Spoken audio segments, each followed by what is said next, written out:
যখন সূর্যদেব একেবারে মাথার উপরে, সেই সময় মহাপ্রভুর কি ইচ্ছা হলো না, পূর্বের কথা মনে করে রাধা রানী যেমন সূর্য পূজাকে কেন্দ্র করে গোবিন্দের সঙ্গে দেখা করতে গিয়েছিলেন, তেমনি মহাপ্রভুর আজকে সেই রূপটি আমরা দেখতে পাব। কেমন ভাবে? আজকে নবদ্বীপ ছন্দ গোরায়া আমার, আজকে নবদ্বীপ চন্দ্র গোরায় আমার, আজকে নবদ্বীপ চন্দ্র। আর কেবা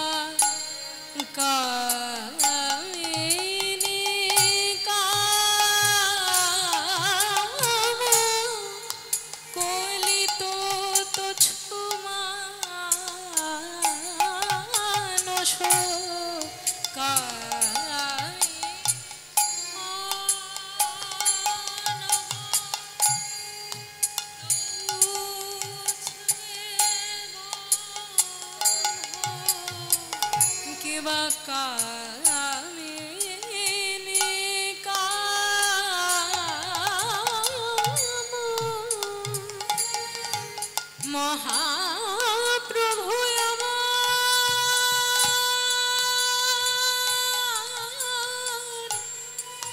জানি না আজ কোন নতুন ভাবে উদয় হলো, রাধা রানীর ভাবে ভাবিত আজ মহাপ্রভু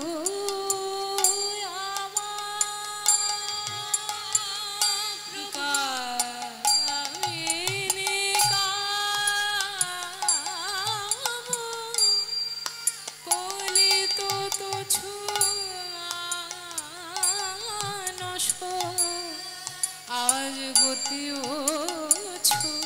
গজ যিনি মন্দ গোরায় আমার, গতি যিনি আনন্দ গোরায় আমার, গতি যিনি আনন্দ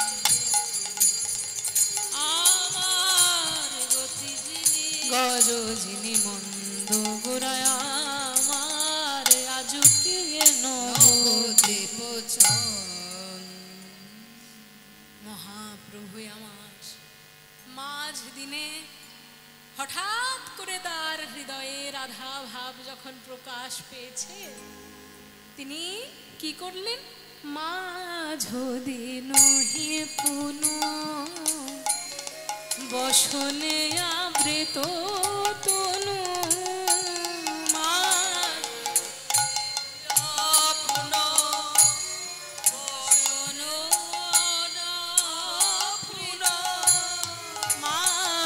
দিন হে পুন বসনে আবৃত তনু, মাঝ দিন হে পুন বসনে আর কহত হে পূজাব সুর,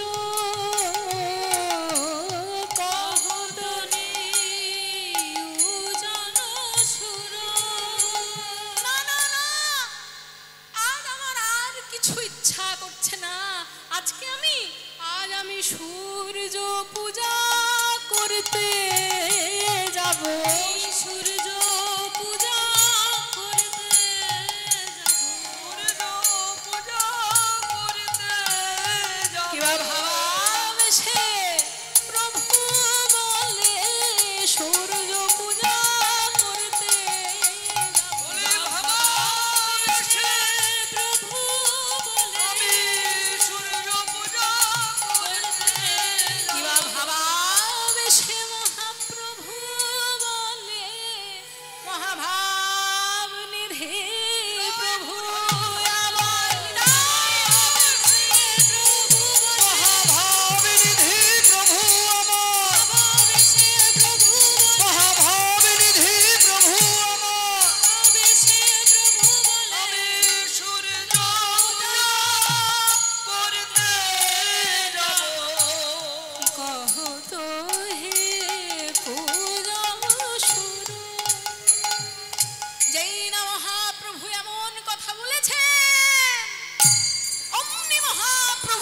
সর্বঙ্গে অষ্টসাত্ত্বিক ভাব উদয় হলো। তিনি হায় কৃষ্ণ করুণা সিন্ধু বলতে বলতে আছাড় খেয়ে পড়লেন। কম্প পুলক সর্বঙ্গ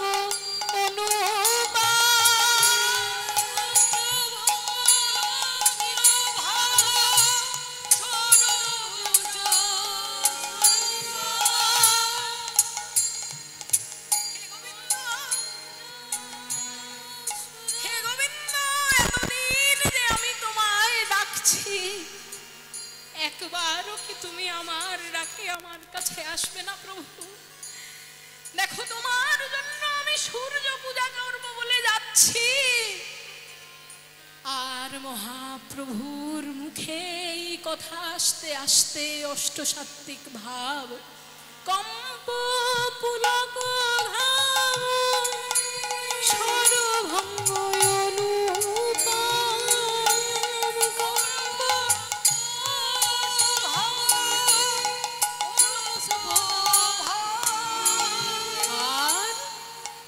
প্রভুর নয়ন হে জলে পরিপূর্ণ,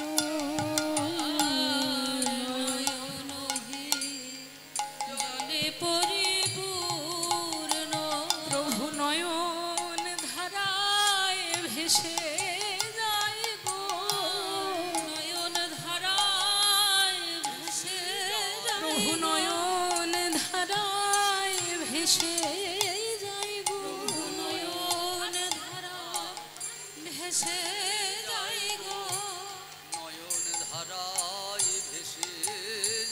সূর্য পূজা লীলার কথা মনে করে নয়ন ধারায় ভেসে যায় গো, লীলার কথা স্মরণ করে নয়ন ধারায় ভেসে যায় গো, প্রভুর লীলার কথা মনে করে ভাবনিধি মহাপ্রভু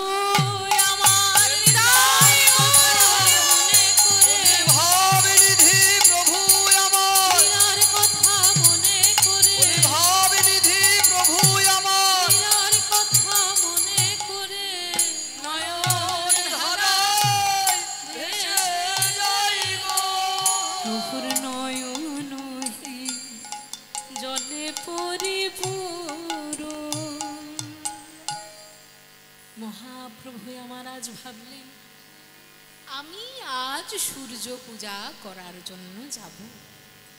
এবার রাধারানীর ভাবে যেহেতু মহাপ্রভু রয়েছেন, সেই জন্য তিনি তো শুধুমাত্র কৌপিন পরে চলে যেতে পারবেন না।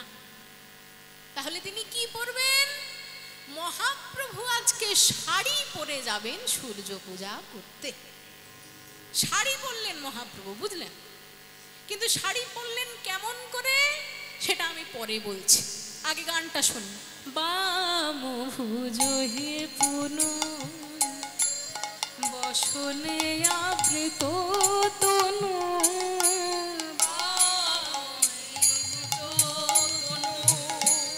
বসনে আবৃত তনু, কেন আমন নয়নে ঘন ছায়, বামন নয়নে ঘন ছায়।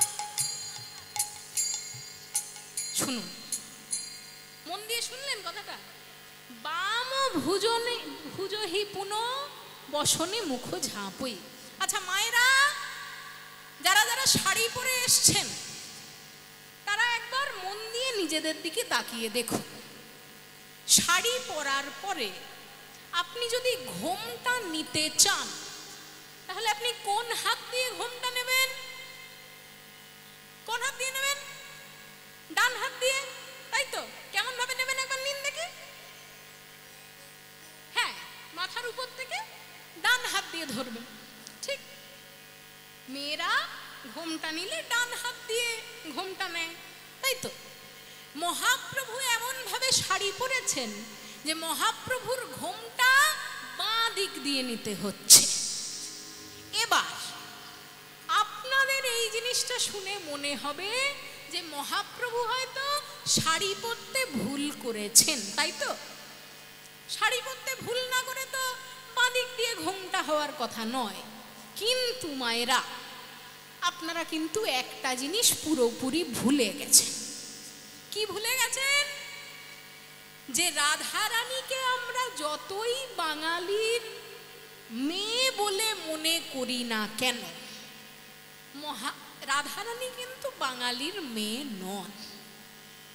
রাধারানীর বাপের বাড়ি বর্ষানাতে, শ্বশুর বাড়ি জাবট গ্রামে, বারবার বৃন্দাবনে আসা যাওয়া, ও তো উত্তরপ্রদেশের মেয়ে। তাহলে বাঙালিদের মতো শাড়ি পরবেন কেমন করে, তাই না? কাজেই রাধারানী কোনোদিন কিন্তু বাঁ দিকে আঁচল করে ডান দিক দিয়ে ঘোমটা নিতেন না। রাধারানীর শাড়ি পরাতে ডান দিকে আঁচল আর বাঁ দিকে ঘোমটা।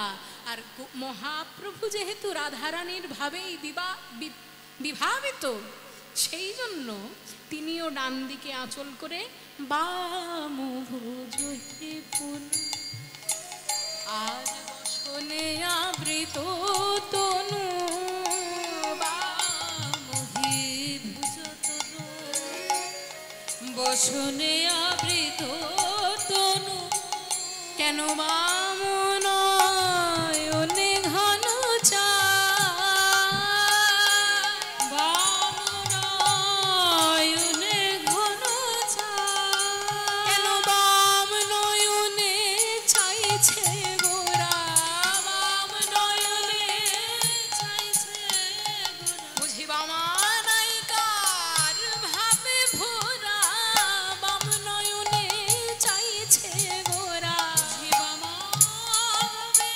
ভাবে গোরা, বাম নয়নে চাইছে, বুঝিবা মানাইকার ভাবে ভোরা, রসের গোরা ভাবের গোরা,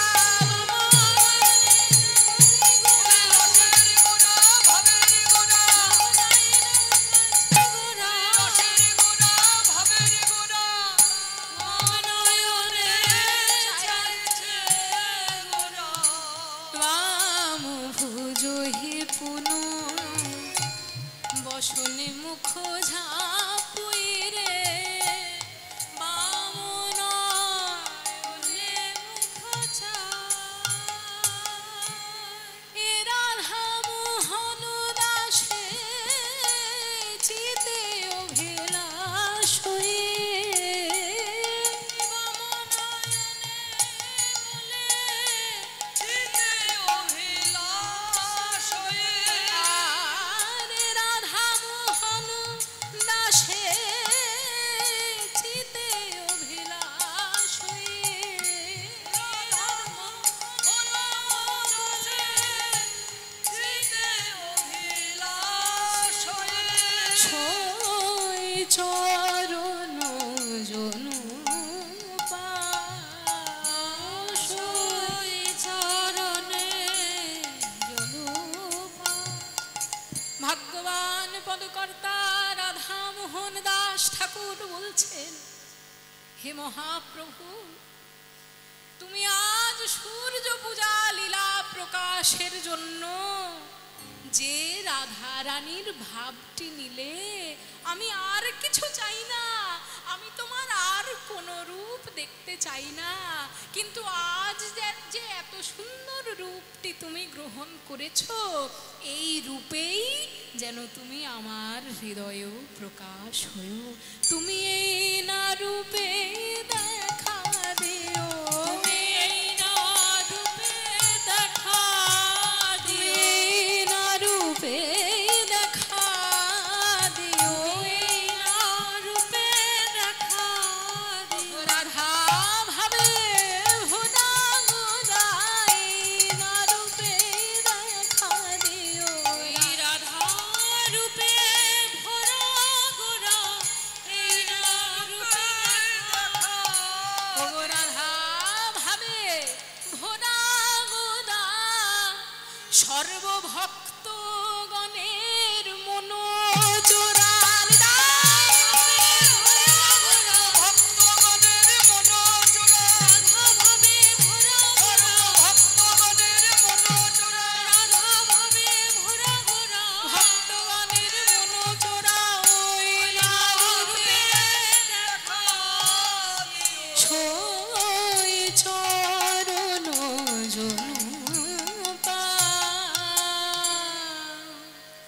আমি সই চরণ জনু পারে সই চরণ জনু পারে সই চরণ জনু যা যা যা দেই না দেই তা কেডা তাকিতে ধীরে ধীরে ধীরে তাকি দে রে কেডা ধীরে ধীরে ধীরে ধীরে তাকি দে রে কেডা যা ধীরে ধীরে লাগি না যা লাগি না যা লাগি না দেইয়া তিনে তাকে দাদা গি দে রে কেডা দেইয়া তিনে তাকে দাদা গি দে রে কেডা তা দে রে কেডা লাগি না যা লাগি না যা লাগি না হ্যাঁ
এতক্ষণ আমরা গৌরচন্দ্রিকা আস্বাদন করলাম।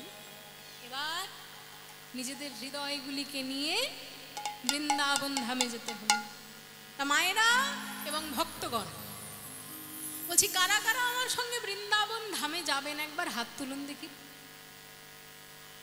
ও বাবা, এখানে যতজন বসে রয়েছেন ততজনকে যদি বৃন্দাবনে নিয়ে যেতে হয়, তাহলে যে নিয়ে যাবে তার কথা তো ছেড়েই দিলাম, আপনাদেরকেও সঙ্গে খুঁজে পাওয়া যাবে কিনা সন্দেহ। কাজেই যাব আমরা বৃন্দাবনে বটেই, কিন্তু এমনি এমনি যাব না। সেই জন মিল্টন বলেছেন না যে mind is its own place and it in itself can make a heaven of hell, a hell of heaven. ঠিক একই কথা দেখুন বুদ্ধদেব আবার বলছেন যে মনঃপুঙ্গমা ধাম্মা মনো জেঠ্যা মনোময়া। কি বললেন? জন মিল্টন বলছেন যে mind is its own place, মানে মস্তিষ্ক নিজে নিজের মধ্যে থাকতে থাকতে ইট ইন ইটসেলফ নিজের মধ্যেই ক্যান মেক তৈরি করতে পারে আ হেভেন অফ হেল, একটি স্বর্গকে নরক তৈরি করতে পারে, আ হেল অফ হেভেন একটি নরককেও স্বর্গ তৈরি করতে পারে। এটি কোথায় পাবেন? জন মিল্টনের প্যারাডাইস লস্ট বলে যে এপিক, অনেকে অবশ্য সেটাকে এপিক বলেন না ঠিকই, কিন্তু তবু ওনার লেখাকে ওনার মতে তো এপিকই বলা যাবে। সেই প্যারাডাইস লস্টে আপনারা পাবেন লুসিফারের কথায়। মানে লুসিফার হলো যাকে সেটান বলা হয়, আমরা বলি না শয়তান, শয়তান কথাটা আমাদের কাছে বেশি জনপ্রিয়। তো সেই শয়তানকে ইংরাজি ভাষায় বলা হয় সেটন। সেই সেটন বা শয়তান আগে ভগবানের কাছেই ছিল, তাকে দেখতে খুব সুন্দর, কিন্তু তার ইচ্ছা হলো যে আমি ভগবানের বিরুদ্ধে লড়াই করব। লড়াই করতে গিয়ে যখন হেরে যায় তাকে ছুঁড়ে ফেলে দেন হেলে, নরকে ভগবান।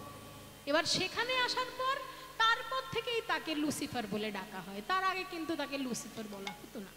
এবার সেই লুসিফার তারপর বলছে যে তোমরা যারা আমার সঙ্গে এই নরকে রয়েছো, তোমরা চাইলে এই নরকের ভিতরেই স্বর্গ বানিয়ে ফেলতে পারো, তোমাদের স্বর্গের কি দরকার। ঠিক তেমনই বুদ্ধদেব আবার বললেন পালি ভাষায়, সংস্কৃত নয়, পালি ভাষায়, যে মনঃপুব্বঙ্গমা ধম্মা মনো জেঠ্যা মনোময়া, যে যদি কোনো মানুষ কোনো দিকে এগিয়ে যেতে চায়, কোনো কাজ করতে চায়, তাহলে তার শরীর সেই কাজ পরে করে, তার মন সেই কাজ আগে করে, তাই না? ধরুন আপনারা যে ভেবেছেন যে আমি কীর্তন শুনতে যাব, এই যাব ভাবনাটা আগে আপনাদের মাথায় এসছে, তারপর আপনারা সশরীরে হাজির হয়েছেন, তাই তো? কাজেই মাথা আগে কাজ করে, শরীর সেই দিকে মাথাকে নিয়ে চলে যায়। এই কথাকে বলা হয় থটস ক্রিয়েট রিয়ালিটি। থটস মানে চিন্তা ভাবনা, ক্রিয়েট তৈরি করে রিয়ালিটি। সেই জন্য আপনাদের থটস চিন্তা ভাবনা যদি ভালো হয়, তাহলে আপনাদের রিয়ালিটি আসল জীবন এমনিতেই ভালো হয়ে যাবে। সুতরাং আপনারা যদি মনে একবার ভেবেছেন বৃন্দাবন যাবেন, তাহলে জীবনে কখনো না কখনো বৃন্দাবন ঠিক পৌঁছে যাবেন। কিন্তু এক্ষুনি তো আমি আপনাদেরকে বৃন্দাবন সশরীরে নিয়ে যেতে পারবো না, তাই মনগুলোকে নিয়ে চলুন একবার বৃন্দাবন থেকে ঘুরে আসি। মায়েরা সবাই আঁচল থেকে একটু হাতগুলো বের করুন দেখি। হ্যাঁ, ঠিক আছে। এবার সবাই মিলে আমরা করতালি দিতে দিতে বৃন্দাবন ধামে যাই নাকি? তাহলে সবাই মিলে চলুন।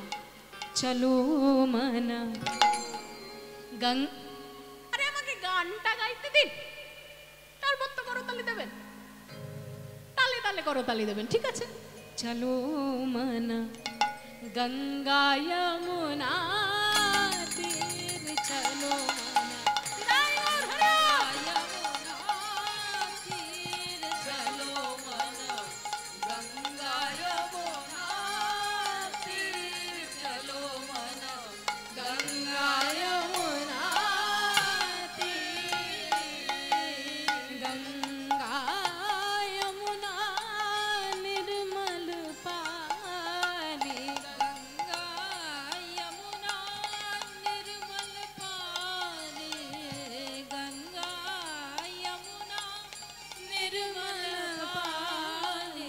शीतल होत चलो मन गंगा यमुना तीर, चलो मन गंगा यमुना तीर, चलो मन गंगा यमुना तीर। ओ भैया सुनिए, गंगा यमुना तीर जाकर क्या देखेंगे? हमको तो नहीं पता। नहीं पता तो सुनिए, गंगा यमुना किनारे जाकर हम लोग देखेंगे बंसी बजावता नाचत कान, बंसी बजावता नाचत कान्हा, बंसी बजावता नाचत कान्हा, बंसी बजावत नाचत कान्हा, बंसी बजावत नाचत कान्हा, बंसी बजावत नाचत कान्हा, बंसी बजावत नाचत कान्हा,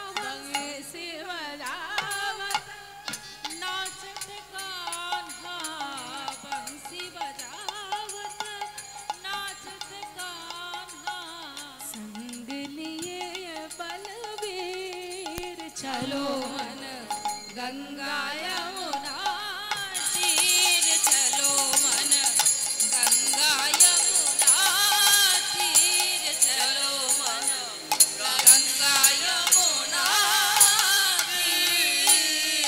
भाई साहब सुनिए, गंगा यमुना किनारे जाकर जो श्री कृष्ण को हम देखेंगे वो दिखने में कैसे है मुझको तो नहीं पता है।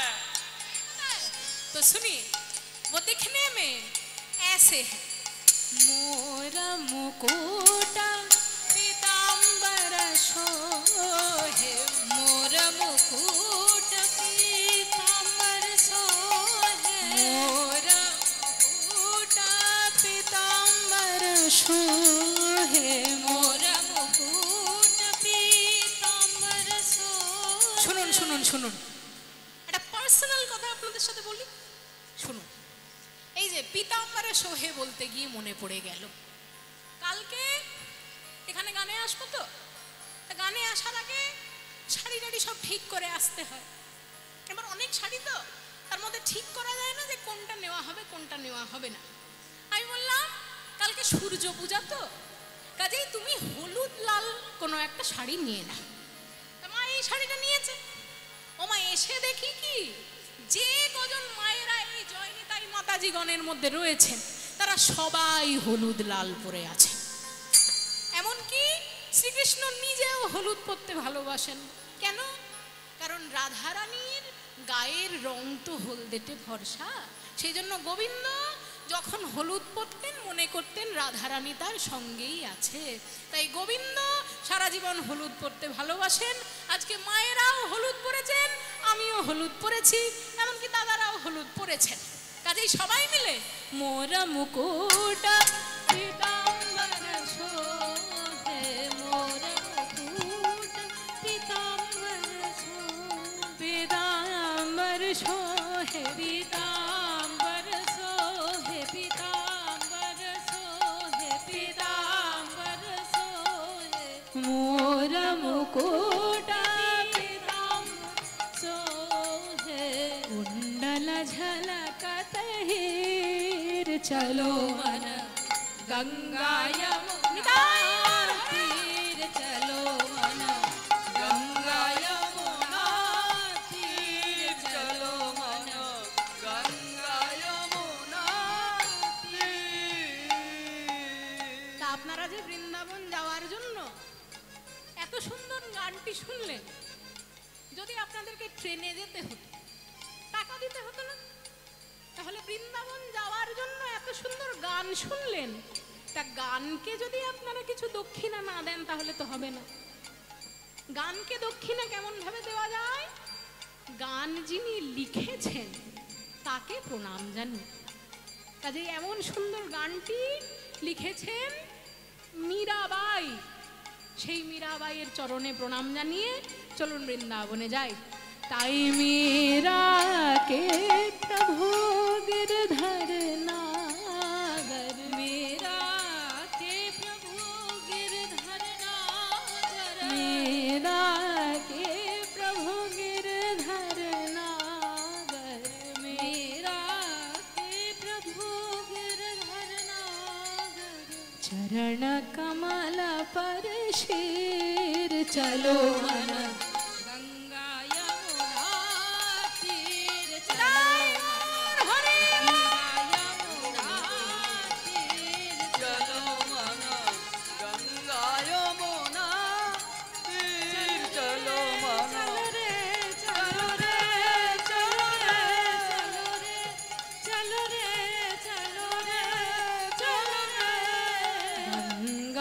यमुना तीर चलो मन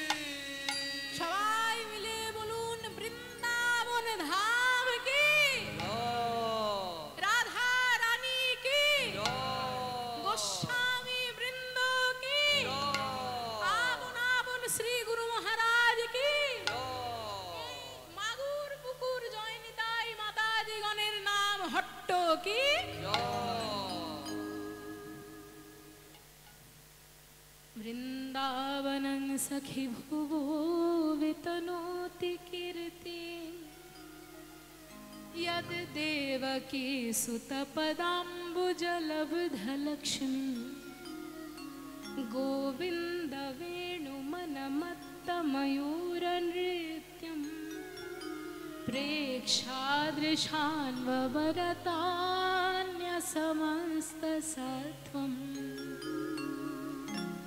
वृंदावनं सखी भुवो वितनोति कीर्ति। বৃন্দাবনের কীর্তি সারা জগতে ছড়িয়ে পড়েছে সখীগণের গানের দ্বারা। ইয়াদ দেবকী সুতপদাম্বুজ লব্ধ লক্ষ্মী, যারা যশোদানন্দন শ্রীকৃষ্ণের চরণকে লক্ষ্মী রূপে লাভ করেছে। এবার মায়েরা একটা জিনিস ভেবে দেখো, লক্ষ্মী রূপে যদি কেউ শ্রীকৃষ্ণকে চরণকে লাভ করে তার মানেটা কি করে কি দাঁড়ায়? লক্ষ্মী দেবী কি এমনি কোনো জায়গায় চলে আসেন হুট করে? তা তো চলে আসেন না।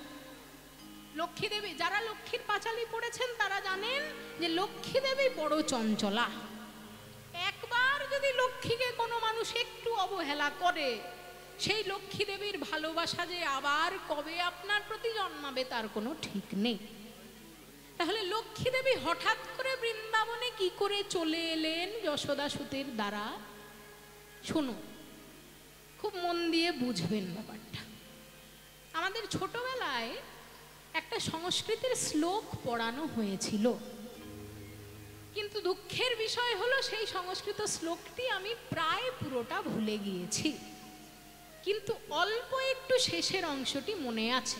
শেষের অংশটি হলো কালস্তিষ্ঠতি পৃষ্ঠতা, কালস্তিষ্ঠতি পৃষ্ঠতা কচধরা কেনাপি নো দৃশ্যতে। অর্থাৎ পুরো শ্লোকটি হলো সায়েন্সে যেটাকে বলা হয় ফুড চেন, সেই ফুড চেনের উপর পুরো শ্লোক। কি শ্লোক? যে একজন মানে একটা ছোট কীট পতঙ্গ, যে কোনো একটা পতঙ্গর কথা চিন্তা করুন, সেই পতঙ্গকে খাওয়ার জন্য পিছন থেকে ব্যাঙ ধাওয়া করে, তাই না? একটা পতঙ্গ জানে না যে ওর পিছনে একটা ব্যাঙ দাঁড়িয়ে রয়েছে ওকে খাওয়ার জন্য, আবার ব্যাঙ জানে না যে ব্যাঙের পিছনে একটা সাপ দাঁড়িয়ে রয়েছে ওকে খাওয়ার জন্য, আবার সাপ জানে না যে সাপের পিছনে একটা ময়ূর দাঁড়িয়ে রয়েছে ওকে খাওয়ার জন্য, আবার ময়ূরও জানে না যে ময়ূরের পিছনে একটা বাঘ দাঁড়িয়ে রয়েছে ওকে খাওয়ার জন্য, আবার বাঘও জানে না যে বাঘের পিছনে একজন ব্যাদ তীর ধনুক নিয়ে দাঁড়িয়ে রয়েছেন ওর প্রাণ নেবেন বলে। দেখুন, ছোটবেলাতে পড়ানো হয় না খাদ্য খাদক সম্পর্ক, তোদেরকে পড়ানো হয়েছে? পড়ানো হয়েছে খাদ্য খাদক সম্পর্ক? তাহলে পতঙ্গকে কে খায়? ব্যাঙ। ব্যাঙকে কে খায়? সাপ। সাপকে কে খায়? ময়ূর। ময়ূরকে কে খায়? বাঘ। বাঘকে মারে কে? মানুষ, ব্যাধ। তাহলে মানুষ হলো সর্বোচ্চ খাদক শ্রেণী, কিন্তু মানুষও ভুলে যায় যে মানুষকে মারার জন্য, মানুষের প্রাণ নেওয়ার জন্য স্বয়ং যমরাজ তার পিছনে দাঁড়িয়ে আছে। কালস্তিষ্ঠতি পৃষ্ঠতা কচধরা। কচা মানে হলো চুল, আস্তে আস্তে। কচধরা মানে হলো চুল ধরে। মহাকাল মানুষের চুল ধরে তার প্রাণ টেনে নেওয়ার জন্য পিছনে দাঁড়িয়ে থাকে, কিন্তু মানুষ জানতে পারে না। সুতরাং যে কোনো মানুষ যা জিনিসকে পছন্দ করে তার পিছনে ছুটে যায়, তাই না? ব্যাঙ খেতে সাপের ভালো লাগে তাই সাপ ব্যাঙের দিকে ছুটে যায়, সাপ খেতে ময়ূরের ভালো লাগে তাই ময়ূর সাপের পিছনে ছুটে যায়। ঠিক তেমনি লক্ষ্মী দেবী সব থেকে বেশি কি ভালোবাসেন? লক্ষ্মী দেবী সব থেকে বেশি ভালোবাসেন নারায়ণের চরণ সেবা করতে। কাজেই নারায়ণের চরণ সেবা করতে যেহেতু লক্ষ্মী দেবী ভালোবাসেন, সেই জন্য বৃন্দাবনের লোক যদি লক্ষ্মী দেবীর পূজা আলাদা করে নাও করে, যেহেতু বৃন্দাবনে নারায়ণ কৃষ্ণ রূপে নেমে এসেছেন, তাই লক্ষ্মী দেবী সেই কৃষ্ণের পদ সেবা করার জন্য নিজেই সেখানে উপস্থিত হয়ে যাবেন, তাই না? ধরুন কোনো স্বামীর যদি চাকরির জন্য দূরে থাকতে হয়, সেই স্বামী ধরুন এই বাংলা ছেড়ে ব্যাঙ্গালোরে গিয়ে থাকছে। এবার তার যে স্ত্রী, সে কি সারা জীবন বাংলায় পড়ে থাকতে পারবে? তার মনে হবে আমার স্বামী যেহেতু ব্যাঙ্গালোরে রয়েছে, আমি অন্তত 1 মাস হলেও তার কাছে গিয়ে তার সমস্ত কাজগুলো গুছিয়ে দিয়ে আসি। কাজেই স্বামী প্রিয়তম যে স্থানে থাকে, স্ত্রী প্রিয়তমা সেই স্থানে আপনি চলে যায়। সেই জন্য নারায়ণ যেহেতু গোবিন্দ রূপে নেমে এলেন বৃন্দাবনে, তাই মা লক্ষ্মী দেবী সেই নারায়ণের দেখা পেতে বৃন্দাবনে স্বয়ং উপস্থিত হলেন। यद्देवकी सुतपदाम्बुजलब्धलक्ष्मी गोविन्द वेणुमनमत्तमयूरनृत्यं प्रेक्षादृशान्वरतान्यसमस्तसत्त्वं। গোবিন্দ যখন একবার বাঁশি বাজাতেন, সমস্ত ময়ূরেরা ভাবত বুঝি আকাশে মেঘ গর্জন হচ্ছে, তাই সবাই পেখম তুলে নাচতে শুরু করে দিত। এমন সুন্দর বৃন্দাবন, তাকে দেখে আমাদের মতো সাধারণ ভক্তের দুটি নয়ন আনন্দে ভরে যায়। সেই বৃন্দাবন ধামে রাধা রানী সখীর সঙ্গে বসে গল্প করছে। বলছেন, ওরে সখী রে, আজকে সকাল বেলায় আমার গোবিন্দ যখন গোষ্ঠে যাচ্ছিল, গোষ্ঠে যাওয়ার সময় একবার আমি শুধু তাকে নিজের চোখে দেখেছি, আর তো দেখতে পাইনি। সখী, তোরা বল আমি আমার গোবিন্দকে আবার কেমন ভাবে দেখবো? সকালবেলা সে যে গোষ্ঠে গেছিল, আমার এখনো মনে আছে গোবিন্দ কেমন ভাবে যাচ্ছিল জানিস? না না, পুরনো কথা নয়, আমার তো মনে হচ্ছে আমি এখনো দেখতে পাচ্ছি। ওই তো, ও সে যায় পদ রোহেয়া রোহেয়া, ও সে যায় পদ রোহিয়া রোহিয়া, ও সে যায় পদ রোহিয়া রোহিয়া। রবি বড় তাপ দিতেছে, তাপ দিতেছে,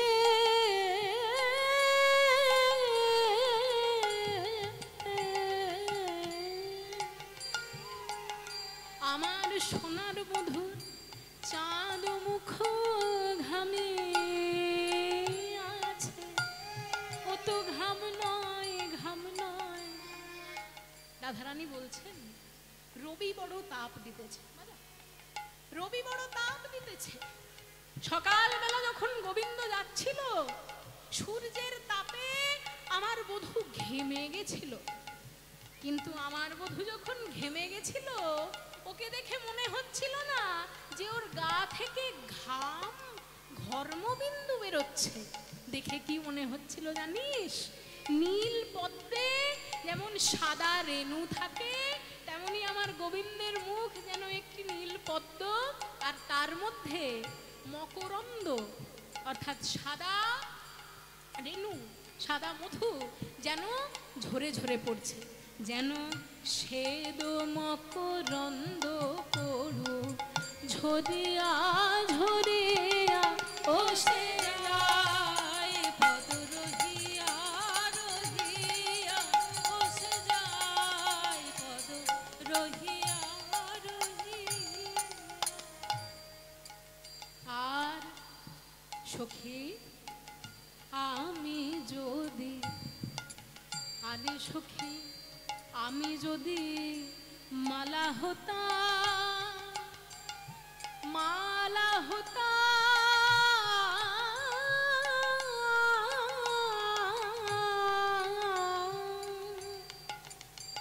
আমার বধুর গলায় দুলে যেতাম, আর আমার বধু যখন নেচে যেত সেই মালা বলে যেত মোরে দুলাইয়া দুলাইয়া, ও সে যায় পদ রহিয়া রহিয়া, ও সে যায় পদ রহিয়া রহিয়া। সখী আমি যদি ব্রজ জোড়া দেহ পেতাম, ব্রজ জোড়া দেহ পেতাম,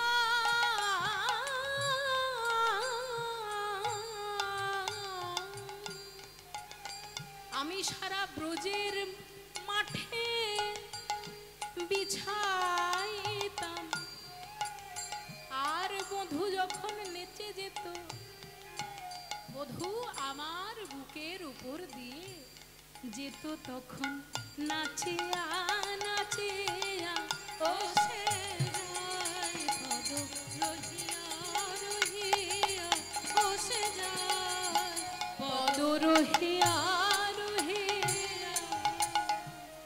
আমি যদি চন্দন হতাম, আমি যদি চন্দন হতাম,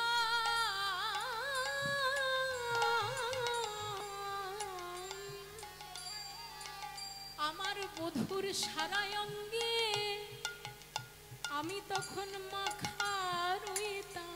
রাধারানী কি বলছেন? বলছেন আমি যদি চন্দন হতাম তাহলে আমার বধুর সারা অঙ্গে মাখা রইত, তাই তো?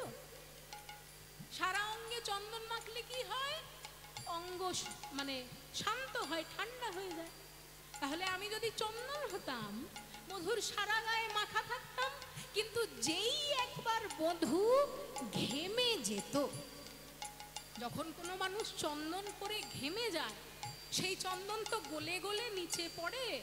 তাই রাধারানী বলছেন যদি আমি চন্দন হতাম, বধূর সারা অঙ্গে মাখা রইতাম, আর বধূর ঘর্মবিন্দুর সঙ্গে পড়তাম পদে ঝুরিয়া ঝুরিয়া, ও সে যায় পদ রহিয়া রহিয়া, ও সে যায় পদ রহিয়া রহিয়া। আর বিধিতে বাধিল বা সখীরে না পুরিল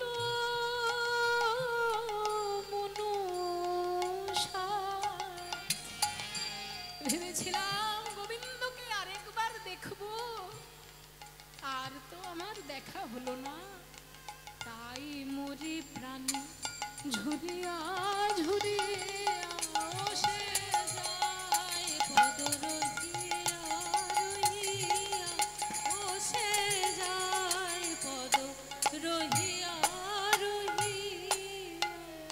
ভাগ্যবান পদকর্তা গোবিন্দ দাস বলছেন, গোবিন্দ দাস বলছেন ওগো রাধে দয়া করে তুমি কেঁদো না। গোবিন্দ যাকে সব থেকে বেশি ভালোবাসেন তাকেই সব থেকে বেশি ব্যথা দেন। তোমায় তিনি ভালোবেসেছেন মানে তোমায় সব থেকে বেশি ব্যথা দেবেন, কিন্তু তারপর সব থেকে বেশি আপনও করে নেবেন। তাই গোবিন্দ দাস কহে ওগো জিয়ন্তে যারায়ে তারে, গোবিন্দ দাসিয়া কহে ওগো জিয়ন্তে যারায়ে তারে, কিবা মারে প্রাণে জারিয়া জারিয়া, ও সে যায় পদ রহিয়া রহিয়া, ও সে যায় পদ রহিয়া রহিয়া।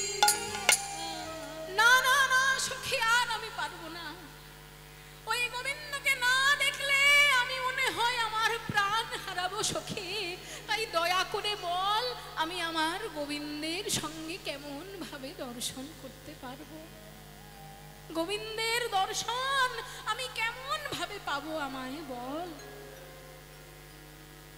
তখন সখীরা বলে দিল, রাধে, এই তো দুপুর বেলা হয়ে গেছে, এখন আমরা যদি সূর্য পূজা করতে যাই তাহলে কিন্তু গোবিন্দ সেখানে আসলেও আসতে পারেন। তাহলে আমরা সবাই মিলে বরং সূর্য পূজা করতেই যাব, কিন্তু তার আগে তোর সখী তুলসীকে একবার ভালোভাবে বুঝিয়ে দে, সে যেন গিয়ে গোবিন্দকে বলে দেয় যে তুই তার সঙ্গে সাক্ষাৎ করতে আসছিস। তাই রাধা রানী সখী তুলসীকে কাছে নিয়ে বসালেন, বললেন, সখী তুলসী, তুই আজকে দয়া করে আমার গোবিন্দকে গিয়ে বল যে তোমার রাধারানী কিছুক্ষণ পরে এই নিকুঞ্জ ভবনে আসবে, তুমি যেন তার জন্য অপেক্ষা করো। তাই তুলসীকে বোঝানোর জন্য রাধারানী বসেছেন। মন দিয়ে শুনবেন গানটি। গানটি হলো, রাধিকা রূপসী লইয়া তুলসী কহয় মধুর কথা, কাননে গমন করহ এখনো নাগর শেখর যথা। আর কেবা কেবা রাধে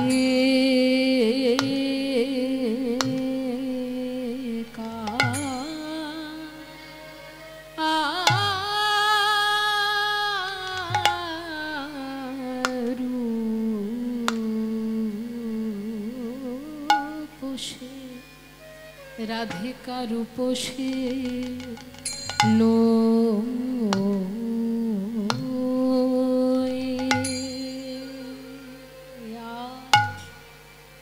লইয়া তুলসী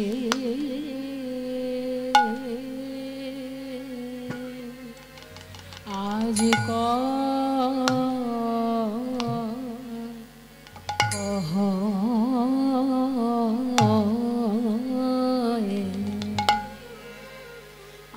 আজ কহয় বধুর কথা,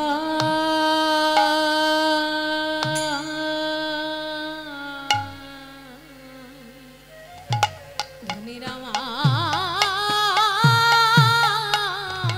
কত নাই অন্তর ব্যথা, সখী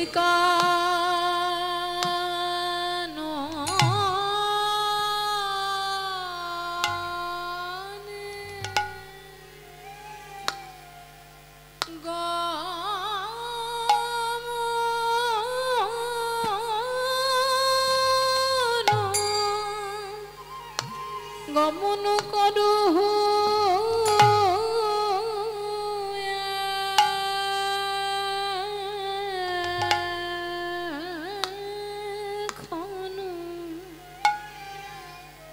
আরে সখী না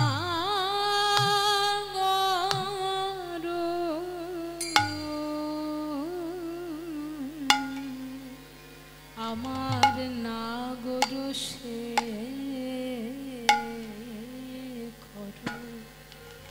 যথা।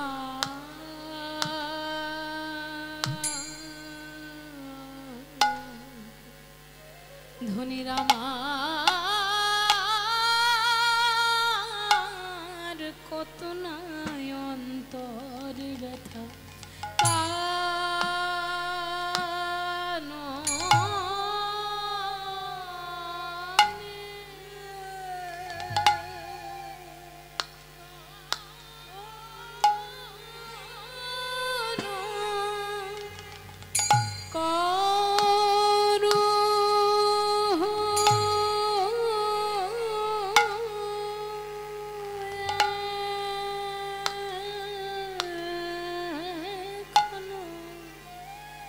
বলে সখী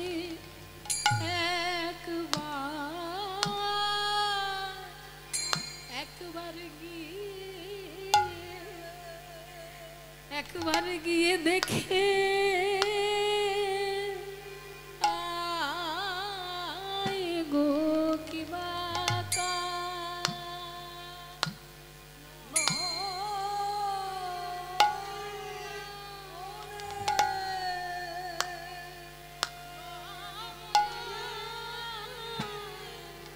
সখী একবার গিয়ে দেখে দেখে আমার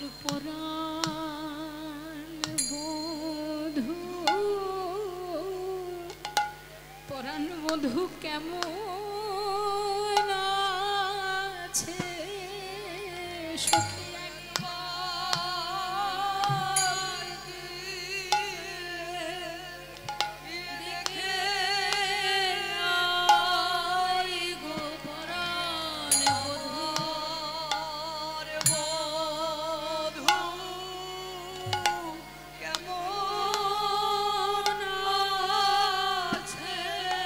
সখী তোরা একবার গিয়ে দেখে আয়। কাকে দেখে আসবি জানিস? যে বদনের লাগে আমার সব গিয়েছে,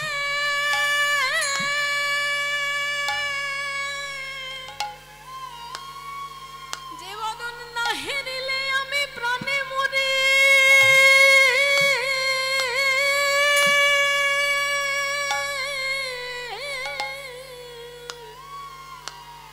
সখী তোরা একবার গিয়ে তার দেখে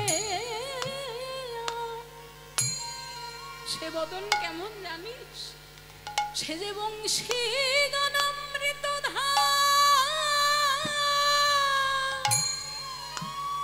আর লাবণ্যামৃত জন্মস্থান।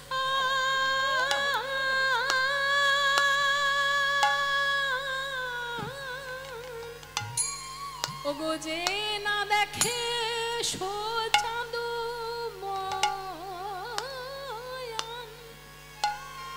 ওগো সে নয়নে কি বাতাস, সখী পড়ুক তার মুন্ডে বান,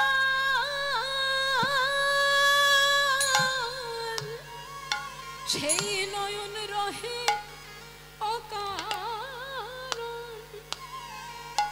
রাধারানী বলছেন যে সখীরে আমার গোবিন্দকে যারা দেখেনি তাদের ইন্দ্রিয়গণ তো বিফলেই গেল বল। আমার গোবিন্দের মুখ, সেই মুখ কেমন জানিস?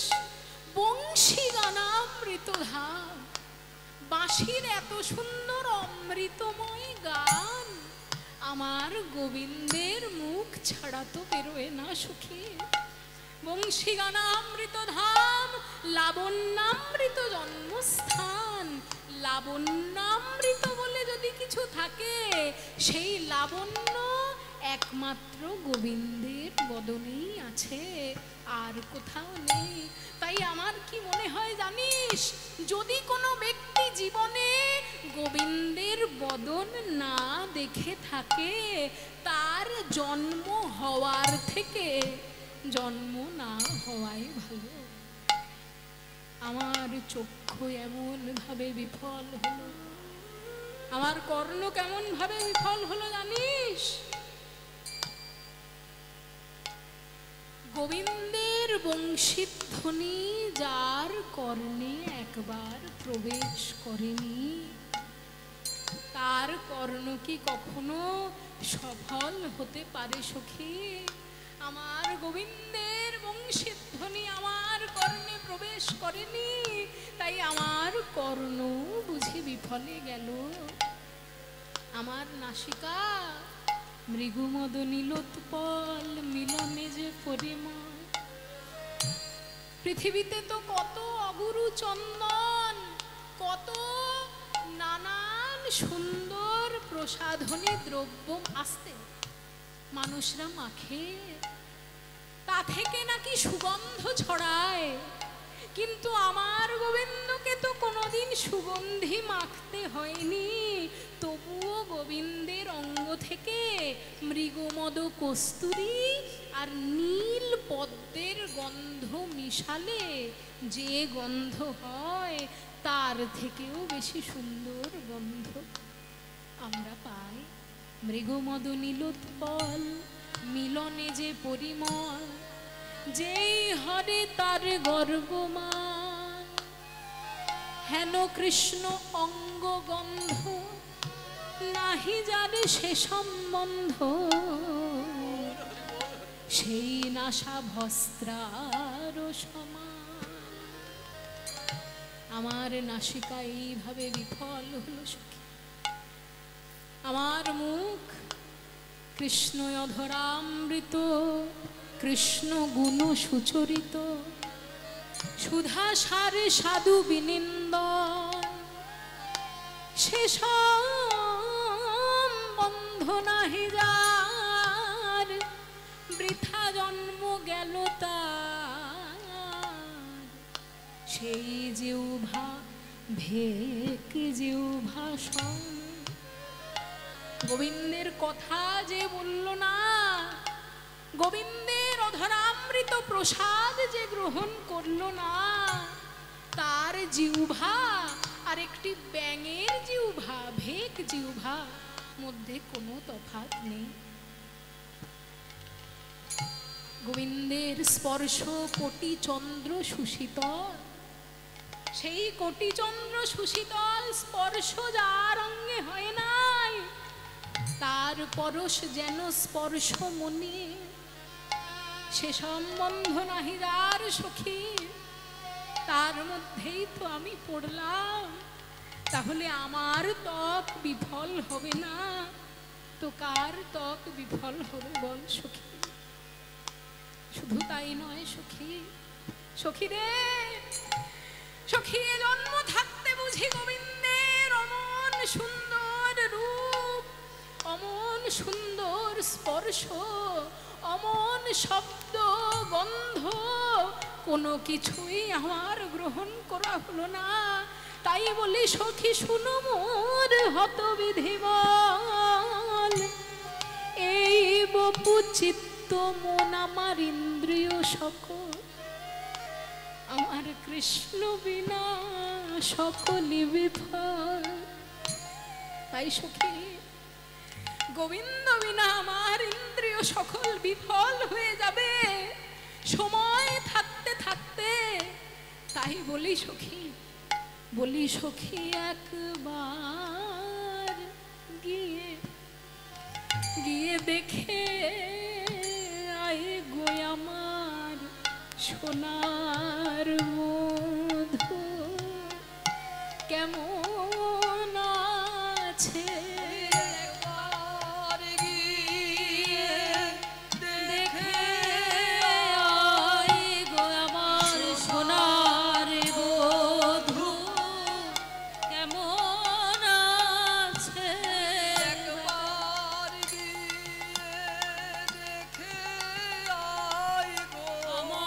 সোনার বধূ কেমন আছে, একবার গিয়ে দেখে আয় গো আমার সোনার বধূ কেমন আছে। বলি না বারে বারে বলবো না রে সখী, একবার গিয়ে দেখে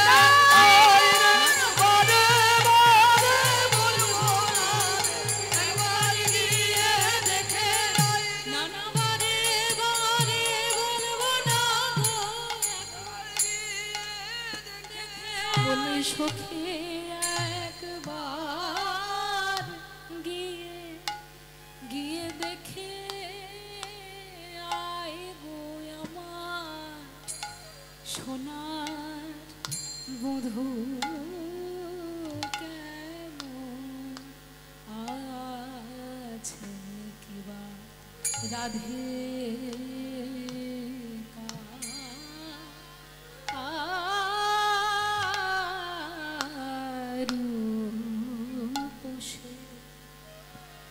রাধিকা রূপসী নিজের সখীদের কাছে নিয়ে বললেন, তুলসীকে বোঝালেন, সখী আমার গোবিন্দের কুশল একবার জেনে আয় আর তাকে বলে আয় আজ আমি তার দর্শনের জন্য যাব। তাই তুলসীকে বলছে, শোন আমার গোবিন্দ কিন্তু যেমন তেমন মানুষ নয়, ও হলো এই বৃন্দাবনের দাগি চোর। ছোটবেলায় মাখন মাখন চুরি করত আর বড়বেলায় গোপিনীদের মন হরণ করে দাঁড়া, শঠে ষাট্ঠং করতে হয়। যে মানুষ শঠ, তার সঙ্গে শঠতাই করতে হয়।